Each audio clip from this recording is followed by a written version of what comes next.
প্রধানমন্ত্রী তারেক রহমানের ২০তম কারাবন্দী দিবস আজ তারেক রহমানের ২০তম কারাবন্দী দিবস। ২০০৭ সালের এই দিনে তৎকালীন সেনা সমর্থিত তত্ত্বাবধায়ক সরকারের সময় তাকে গ্রেপ্তার করা হয়। সেই ঘটনার ২ দশক পূর্ণ হওয়ায় দিনটিকে স্মরণ করেছে বাংলাদেশ জাতীয়তাবাদী দল।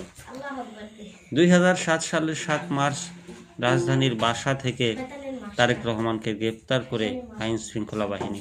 পরে বিভিন্ন মামলায় তাকে একাধিক দফা রিমান্ডে নেওয়া হয়। বিএনপি নেতাদের অভিযোগ, রিমান্ডে থাকাকালে নির্যাতনের শিকার হন তিনি, যার ফলে গুরুতর শারীরিক ক্ষতির মুখে পড়েন। বিএনপির ভাষ্য অনুযায়ী তৎকালীন সরকার রাজনৈতিকভাবে দলটিকে দুর্বল করতে তার বিরুদ্ধে একের পর এক মামলা দায়ের করে। গ্রেপ্তারের পর প্রায় 18 মাস কারাগারে ছিলেন তারেক রহমান। পরে 2008 সালের 3 সেপ্টেম্বর তিনি জামিনে মুক্তি পান এবং উন্নত চিকিৎসার জন্য বিদেশে যান। বর্তমানে তিনি যুক্তরাজ্যে অবস্থান করছেন এবং সেখান থেকেই দলীয় কার্যক্রম পরিচালনা করছেন।